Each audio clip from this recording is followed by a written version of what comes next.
నమస్తే అమ్మా. నమస్తే అమ్మా. అమ్మా, ఇదివరకు రోజుల్లో హ్మ్. ఫ్యాన్లు, ఏసీలు, కూలర్లు ఏవి లేకపోయినా హ్మ్. సమ్మర్ వెకేషన్ ఊర్లలో కూడా సూపర్‌గా ఎంజాయ్ చేసేవాళ్ళం. అవును.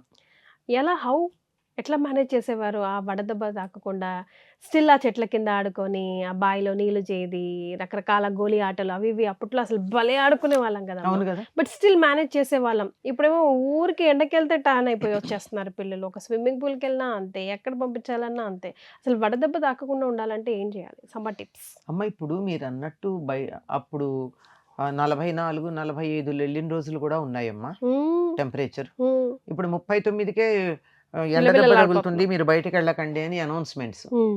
ఎందుకంటే ఇప్పుడు పొల్యూషన్ ఉంది. ఈ పొల్యూషన్ కారణంగా ఈ వేడి, పొల్యూషన్ కలిసి మనల్ని బాధ పెడుతున్నాయి. హ్మ్. అప్పుడు ఈ పొల్యూషన్ లేదు కదా! అందువల్ల. అప్పుడు చెట్లున్నాయి. ఇప్పుడున్నాయా? మీరు చెట్టు కింద కూర్చుంటే ఉండే చల్లదనం ఇంట్లో కూర్చుంటే అబ్బా! ఉంటుందా? ఎంత హాయో. ఈ సిమెంట్‌కి వేడిని గ్రహించి బయటికి పంపించే లక్షణం ఉంది. కనుక సిమెంట్‌తో చేసినటువంటి ఇళ్లల్లో కూర్చుంటే మనకి వేడెక్కువుంటుంది. హ్మ్. పోనీ బయటికెడదామా అంటే చుట్టుపక్కలంతా సిమెంటే గదా! మరి అన్ని రివర్సు. కాంక్రీట్ జంగిల్‌లో మరి వేడెక్కువుండదు. హ్మ్. కాంక్రీట్ జంగిల్ అవ్వడం వల్ల వేడెక్కువుంది. చెట్లున్నట్టయితే చల్లగా ఉంటుంది. హ్మ్. పైగా చెట్ల ఆ రోజులన్నారు కదా! ఆ రోజుల్లో ఏముండేదంటే, నీళ్లు బావిలోంచి తోడేవాళ్ళా, హ్మ్. ఆ బావి దగ్గరే స్నానాలు, చాలా పనులు జరిగిపోయేవి. నీళ్ళన్నీ పక్కనున్న నేలలో ఇంకేవి. హ్మ్. మళ్ళీ ఆ ఇంకి ఫిల్టర్ అయ్యి మంచినీళ్ళు బావిలోకొచ్చేవి. హ్మ్. ఇప్పుడు మనం వాడిన ప్రతి చుక్క ఆ డ్రైనేజ్‌లో వెళ్ళిపోతోంది కానీ నేలలో ఇంకట్లేదు కదా! హ్మ్. భూగర్భ జలాలు కూడా తగ్గిపోయాయి కదా!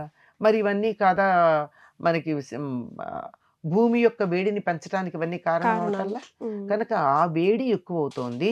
ఒకటి కాంక్రీట్ జంగిల్ అవ్వడం ఒకటి, చెట్లు లేకపోవడం ఒకటి, తర్వాత ఆహ్, ఇండస్ట్రీలవ్వచ్చు, వెహికల్స్ అవ్వచ్చు, వాటి నుంచి వచ్చే పొల్యూషన్ ఇవన్నీ కారణంగా వాతావరణం బాగుండక, అందువల్ల కొంచెం వేడి కూడా విపరీతమైన వేడిలాగాను, కొంచెం చలుంటే కూడా అయ్య బాబోయ్! ఇంత చల్లదనమా అని భయపడేటట్టుగాను ఉండేది. మరి. కనీసం 30, 35 ఏళ్ల క్రితం హైదరాబాద్‌లోనే హ్మ్. 10 డిగ్రీస్ వచ్చిందంటే, అమ్మా! 10 డిగ్రీస్ అనుకున్నా ఏం పెద్ద బాధపడలా. హ్మ్. ఈ మధ్య 10, 12 డిగ్రీలకు కూడా శీతాకాలం చలి ఎక్కువైపోయిందని కంగారు పడుతున్నాం గదా! అవునమ్మా. దానిచేత విషయం వాతావరణంలో ఉన్న టెంపరేచర్‌లో మార్పు కన్నా కూడా పొల్యూషన్ దాన్ని మాగ్నిఫై చేస్తోందని అర్థం చేసుకోవాలి. హ్మ్.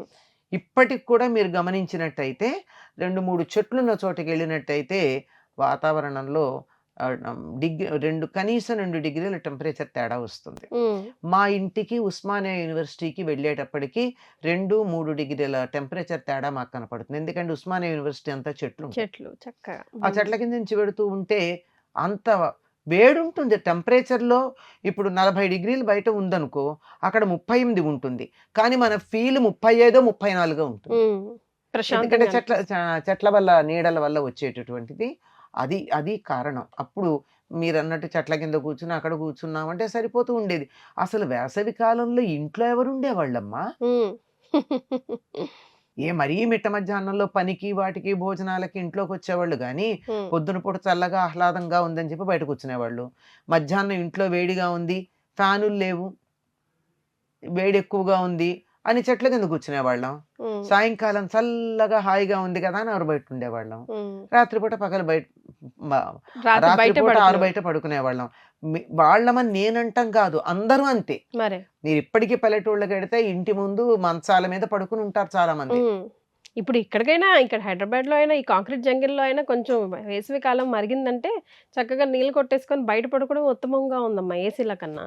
కనుక నీళ్లు కొట్టుకొని బయట పడుకుంటే ఎన్ని నీళ్ళమ్మా? ఇలా మీరు కొడుతూ ఉంటే అలా ఆవిరైపోతాయి. ఇట్లా కొడుతూ ఉంటే ఇట్లా ఆవిరైపోతూ ఉంటాయి. హ్మ్. నేలలాగా ఉంటుందా? మరి. ఎన్ని నీళ్లుంటాయి? అది పాయింట్. ఉండట్లేదు అది కూడా. దాని బదులు కొన్ని చెట్లు పెట్టుకొని, హ్మ్. ఈ చిన్నవే కుండీలే పెట్టుకోండి. మ మ పెద్ద పెద్ద వృక్షాలు. వృక్షాలు పెట్టేటటువంటి అవకాశం లేదు. హ్మ్. ఒక చిన్న కుండీలో పాకే తీగ లాంటిదేదైనా పెట్టుకుంటే హ్మ్. తీగలు పాకే ఉంటాయి గదా! హ్మ్. అట్లాంటివి పెట్టుకుంటే, ఆ కుండీలో నీళ్లు పోస్తూ ఉంటాం. కాస్త చెట్టు మీద నీళ్లు చల్లుతాం. ఆకుల నుంచి వచ్చేటటువంటి చల్లదనమో గాలో ఆకుల మీద నీళ్లు ఎక్కువసేపు నిలబడతాయి గనక వాటి నీడ కింద ఉంటుంది గనక బాగుంటుంది. అట్లీస్ట్ కానీ ఆరుబయట డాబా మీలో పడుకుందామన్నంత ఓపెన్ ప్లేస్ ఎంతమందికి ఉంటుంది? అది పాయింట్. అక్కడ కూడా నాట్ ఒక చిన్న ఎవ్రీబడి. రేకుల షెడ్డో లేకపోతే సీలింగో వేసేసి అద్దెలకి ఇచ్చేద్దామని ఆశేగా. అంతే. అయితే ఇంట్లో టిప్స్ ఏమన్నా ఫాలో అయ్యేవారమ్మా ఇదివరకు రోజుల్లో? ఇప్పుడు మేము ఫాలో అవ్వడానికి సేమ్ యాజ్ ఇట్ ఈస్ పిల్లల నుంచి పెద్దల వరకు. అంటే శరీరాన్ని చల్లగా ఉంచుకుంటే బాగుంటుందమ్మా. హ్మ్. వీలైనంత వరకు ఫ్యాన్లు అవి తగ్గించండి. అమ్మా! చెప్తా. వీలైనంత వరకు ఫ్యాన్లు తగ్గించండి. అమ్మో! ఎందుకు చెప్తున్నానంటే ఉదయం పూట సాయంకాలం పూట చల్లగా ఉన్నప్పుడు చల్లగా లోపలికి రానియండి. హ్మ్. అది అది హ్మ్. కిటికీ తలుపులు తెరుచుకోండి, కిటికీలు ఉండే అవకాశం ఉన్నవాళ్ళు. హ్మ్. ఫ్లాట్లలో ఉండట్లేదు కదా. అవును. తర్వాత చక్కగా వాతావరణం చల్లగా ఉండేట్టు చేసుకోవడానికి పద్ధతి ఏమిటంటే చిన్న చిన్న మొక్కలు పెట్టుకుని వాటి మీద కొంచెం నీళ్లు చల్లుకోవటం. హ్మ్. మాకు నీళ్లు లేవని అనకండి. హ్మ్. స్ప్రే. ఎందుకంటే మనం వాడేటటువంటి సబ్బు లేని, రసాయనాలు లేని కడుక్కున్న నీళ్ళు ఏవైతే ఉన్నాయో అవన్నీ మొక్కలకు పోయొచ్చు. హ్మ్. బియ్యం కడిగిన నీళ్లు, హ్మ్. కూరలు కడిగిన నీళ్లు, పళ్ళు కడిగిన నీళ్లు ఇవన్నీ మొక్కలకు పోసుకుంటే వృధా అవ్వకుండా ఉంటాయి. మన ఇండ్లు వాతావరణం చల్లగా ఉంటుంది. హ్మ్. ఇవి చేయండి. తినే ఆహారం కూడా చాలా చక్కగా శరీరానికి చలవ కలిగేటట్టు మజ్జిగ తేట తాగండి. హ్మ్. అంటే ఎక్కువగా థిక్‌గా ఉండకూడదు. హ్మ్. ఒక కప్పు పెరుగుకి కనీసం 8 కప్పుల నీళ్లు కలిపి మజ్జిగ ఓహ్! చేసి అక్కడ పెట్టుకొని ఆరగారగా చిటికెడు ఉప్పేసుకొని తాగండి అందులో. హ్మ్. అది రుచిగా ఉండాలంటే 4 చుక్కలంటే దాన్ని బట్టి మీరు ఎంత చేసుకుంటారో దాన్ని బట్టి కొంచెం నిమ్మరసం, జీలకర్ర, అల్లం నిమ్మరసం అట్లాగా. కలపండి. ఇవన్నీ ఏమన్నా కలుపుకోండి. హ్మ్. అసలు దానికి మంచి ఫ్లేవర్ కావాలంటే అమ్మా! నిమ్మ ఆకు తుంపి అందులో వేయండి. ఓహ్! నిమ్మ ఆకుని చేత్తో 2, 3 ముక్కలు చేసి అందులో వేయండి అంతే. హ్మ్. మజ్జిగలో. అసలు ఎంత వాసన ఉంటుందో అది తాగక్కర్లా మీరు. హ్మ్. దాన్ని పడేస్తారు. హ్మ్. ఎంత మంచి ఫ్లేవర్ ఇస్తుందో, శరీరానికి ఎంత హాయి కలిగిస్తుందో తాగుతుంటే. హ్మ్. మజ్జిగ తాగండి.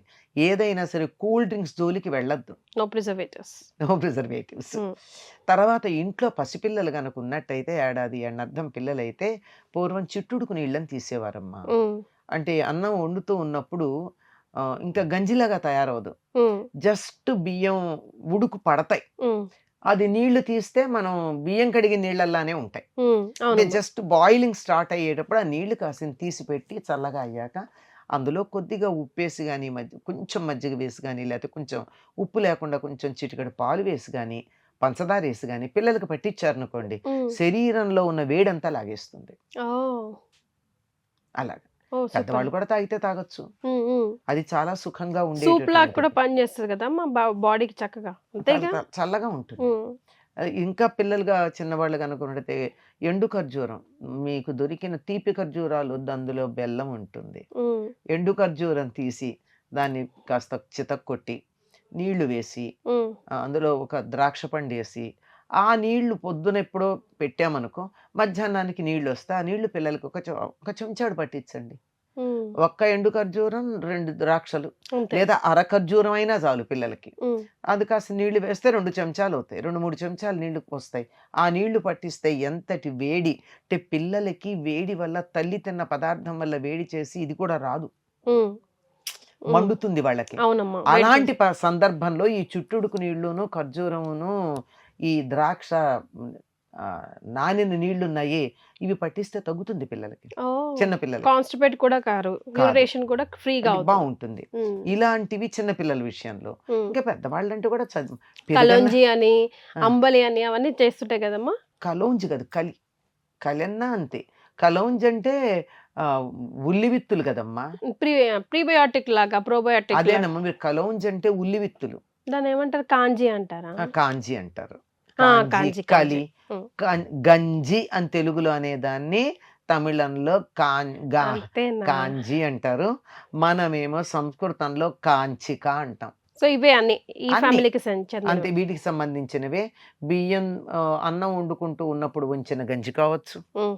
లేదంటే ఏ ధాన్యాలైనానమ్మా తినే ధాన్యాలు ఇప్పుడు రాగులు కావచ్చు, రాగి పిండి కావచ్చు, ఇలాంటివేవో ఉంటాయి కదా! హ్మ్. వీటిని బియ్యమైతే బియ్యంతో అయితే అన్నం వండేటప్పుడు గంజి వారుస్తాం. హ్మ్. రాగి మొదలైనవైతే వాటిని ఒక రోజు నానబెట్టి 3-4 రోజులు ఉంచితే అందులోంచి మొలకలు వస్తే ఆ మొలకలు వచ్చిన వాటిని విసిరి వాటిని పిండి. పిండిగా చేసి దానిని నీళ్ళల్లో వేసి ఉడకపెట్టి అది రాగి జావ అంటారు. ఇవన్నీ కూడా శరీరానికి చలవ కలిగించేవి. ఇవి తీసుకోవడం మంచిది. చెప్పకూడదు కానీ చెప్పే అధికారం లేదు కానీ కాఫీ టీలు మానేస్తే మంచిది. అందుకే అన్నాగా చెప్పే అధికారం లేదని అన్నాను. ఎందుకంటే నేను కొంచెం తాగుతాను. అందువల్ల తాగకపోతే పర్వాలేదు అనుకునేవాళ్ళు మానేయండి, తప్పదు అనుకునే వాళ్ళు కొంచెం తాగండి. అదేంటో ఈ మధ్య సిగరెట్ లాగా ఒక ఎడిక్షన్ లాగా అయిపోయిందమ్మా. నాకు కూడా అసలు అలవాటే లేదు టీ కాఫీ. కానీ ఏంటో ఏం తోచినప్పుడు ఒక టీ ఒక కాఫీ పడితే బాగుండు అన్నట్టుగా అలవాటు అయిపోయింది. ఇంకా అది బంకలాగా పట్టుకుంది అయితే పోవట్లా. పొద్దున పూట తాగే అలవాటు ఎందుకో అయింది నాకు. మానేద్దామని అనుకుంటే కుదరటల్లా. కాదు, సంకల్పం గట్టిగా లేదు. తలుచుకుంటే చేసేయచ్చు, తలుచుకోలేదు అంతే. అంత అలాంటి అంత డేంజరస్ అమ్మా బాడీకి కాదు కదా. శరీరానికి వేడి ఉష్ణం కలిగిస్తుందమ్మా. తాత్కాలికంగా చురుకు కలిగించి తర్వాత దానికోసం క్రేవింగ్ ఉంది, అది చాలా అది సరైంది కాదు. అది మనం అది ఈ క్షణాన నేను తాగకపోతే ఉండలేను అనుకున్నంత వరకు పర్వాలేదమ్మా. అదే తాగి తీరాలి అనుకుంటేనే ప్రాబ్లం. టీ మంచిది, పాలు మంచిది, రెండు కలిపి టీ లాగా తయారు చేస్తే మంచిది కాదు. అది you can have black tea, you can have milk, కానీ కలిపేటప్పటికి వస్తుంది దాంట్లో తేడా. అది తేడా. So no solids, mostly liquids మీద ఎక్కువ డిపెండ్ అయ్యి చిన్న చిన్న టిప్స్ చేసుకుంటే ఈ చాలా ఎక్కువ. తర్వాత ఇంకోటి ఏంటంటే తీపిను తర్వాత ఉప్పు ఉన్నటువంటి పదార్థాలు వేసవి కాలంలో కొంచెం ఎక్కువ తీసుకోవాలి. ఎందుకంటే చెమట ద్వారా అన్నీ పోతాయి గనక. అందుకే మనకి ఈ ఋతువుల్లో ఆవకాయ పెట్టుకుంటాము, కొంచెం ఆవకాయ వేసుకుని తింటాము. చాలా మంది భయపడతారు ఆవకాయ వేసుకుంటే బీపీ వస్తుంది. అంత భయపడక్కర్లేదు అని నేను విన్నాను. మితిమించితే తప్ప అది కూడా అంతే ప్రోబయాటిక్ లోనే వస్తుంది కదమ్మా చక్కగా. ఆవకాయ ప్రోబయాటిక్ కదమ్మా, పెరుగు. ఆవకాయ కూడా వస్తుందమ్మా, దాంట్లో అన్ని నానుతుంది, పులుపు ఉంటది, అన్ని ఉంటాయి. ప్రోబయాటిక్ అంటే ఆయిల్ ఎక్కువ వేసుకొని మనం అసలు కాదు. ప్రోబయాటిక్ అంటే లోపల కొన్ని రకాలైనటువంటి మనకి మేలు కలిగించే సూక్ష్మజీవులు బ్యాక్టీరియా కలిగించేది. ఆవకాయ వల్ల ఏం బ్యాక్టీరియా రాదు, కానీ మనకు అన్ని రకాల రుచులు కలిగిస్తుంది. ఆరోగ్యానికి మామూలు వాటికన్నా మంచిది. ఎందుకంటే అందులో అయోడైజ్డ్ ఉప్పు వాడరు. అయోడైజ్డ్ ఉప్పు వాడితే ఉండదు ఆవకాయ, కనుక మామూలు సముద్రపు ఉప్పు వాడతాం గనక అంత ప్రమాదకారి ఏం కాదు. ఫర్మెంట్ అయింది కదమ్మా ఆవకాయ. ఫర్మెంట్ అయితే అన్ని ఫర్మెంటేషన్స్ లోనూ ప్రోబయాటిక్ అవ్వదు. అంతేనా? అంతే. అక్కడ విన్నానే నేను. అందులో వాడేది నువ్వుల నూనె వాడతాం. నువ్వుల నూనె ఏం కొలెస్ట్రాల్ ఎక్కువ పెంచదు కనుక నువ్వుల నూనె వాడతాము. రాళ్ల ఉప్పు వాడతాం గనక అది అంత హానికరం ఏం కాదు. అంటే అదే మీరు అన్నట్టు అదే వేసుకు తింటే ఏమన్నా ఇబ్బంది ఏమో కానీ అందరూ భయపెట్టినంతేం కాదమ్మా. ఎస్, మనం సనాతనంగా చూస్తూ వస్తున్నాం కదా ఆవకాయ కూడా. ఎప్పటి నుంచో అందరం తింటున్నాం, పెద్దవాళ్ళు కూడా తిన్నారు, అప్పుడు బాగున్నారు, ఇప్పుడు బాగున్నారు. బట్ లైక్ ఎంత తినాలో అంత. దేనికైనా ఒక పరిమితి ఉంటుందమ్మా. అతి సర్వత్ర వర్జయేత్. అంతే. చక్కగా తేలికైన పదార్థాలు తినాలి. అవి ఎక్కువ నూనె ఉన్నవి, తర్వాత వేపుళ్ళు లాంటివి తగ్గించటం మంచిది. ఎస్. మరి ఆవకాయలో నూనె ఉంది కదా ప్రశ్న వేస్తారు పిల్లలు. అప్పుడు నువ్వుల నూనె అది నువ్వుల నూనె కదా అని సమాధానం చెప్పాలి మనం. మనకి తెలియాలి కదా. నేను చెప్పాను కానీ పెద్దవాళ్ళు చెప్పాలని తట్టదు. ఇప్పుడు అందులో నువ్వులు నూనె అడుగుతాడమ్మా నా కొడుకు, చిప్స్ వేయించమంటే ఆయిల్ అంటున్నావు, వాట్ ఇస్ దిస్ మమ్మా అంటాడు. అదే కదా, మనకి తెలిసినా మనం చెప్పం, ఎందుకంటే మనకి అది తట్టదు. అందుకని నేను క్లారిటీ ఇస్తాను. Even ghee for that matter. మరి ఇంత ఘీ వేస్తావు, ఇది కూడా అదే కదా అంటారు. No this is good cholesterol అని చెప్పాలి. ఇప్పుడు గుడ్ కొలెస్ట్రాల్. తర్వాత దీన్ని మనం డీప్ ఫ్రై చేయలేదు కదా, మరగబెట్టలేదుగా. మనం మరగబెట్టామా? మరగబెడితే ప్రాబ్లం. కావలసినంత వరకే వేయిస్తున్నాం. అందులో నూనె పచ్చిదే వేసాం, కూరగాయలో పచ్చి నూనె. ఇదేమో ఒక్కసారి ఎంతవరకు తయారు కావాలో అంతవరకే తయారు చేసి వదిలేసాం. దీన్నే మళ్ళీ ఇందులో మరగబెట్టి దీన్ని కాచి కాచి కాచి కాచి చేస్తే కదా కాచిన లక్షణాలు వచ్చేది. అంతే. సో చిన్న చిన్నవి పాటించుకుంటే సమ్మర్ చిన్నవేనా పెద్దవి దాటేసేయచ్చు. చాలా సంతోషం అమ్మా, ధన్యవాదాలు. And for more videos, please subscribe to iDream. Please subscribe to iDream. Please subscribe iDream. And please subscribe to iDream. For more videos, subscribe to iDream. please like, share and subscribe to the channel. Congratulations, iDream. Subscribe to iDream. Subscribe to iDream. So subscribe to iDream Media. iDream की iDream team अंदर की huge congratulations. Please subscribe iDream Media. Please subscribe to iDream. Subscribe iDream. Please subscribe to iDream. iDream అంటే నా కళల channel subscribe చేసుకున్న నోరు తిరుగుతలేదు, మీరైతే గంట గుర్తు కొట్టండి. For more such videos, please subscribe to iDream. Subscribe to iDream. Please subscribe to iDream. Please subscribe iDream Media. Please do subscribe to iDream. Please subscribe to iDream Media. For best entertainment and information, please subscribe iDream. And don't forget to subscribe to iDream.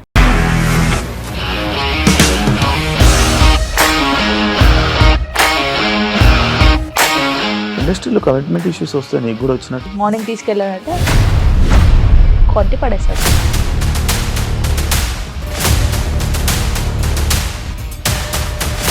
ఒక్కళ్ళు కూడా చూడలేదు ఈ cinema అని చెప్పడానికి కూడా చాలా ధైర్యం కావాలి. అది నిజం కదా, దాంట్లో ధైర్యం ఏంటి? ఇది నెక్స్ట్ డే ప్లేట్ మార్చేస్తే తప్పు కదా. As of now, we are comfortable this అని నేను అనుకుంటున్నాను. రష్మిక గారిది మీది ఒకే ఊరంట కదా. నీకు కోపం వచ్చిందంటే బాగా తిట్టేత్తరా? తిట్టేద్దామండి. నిజంగా గేమ్ ని ఎలా చేంజ్ చేయగలిగారు? APSFC వాళ్ళకి 6 నెలల్లో నేను 6 లక్షలు కట్టా. బిజినెస్ చేయాలనుకుంటే it is as difficult as riding a tiger.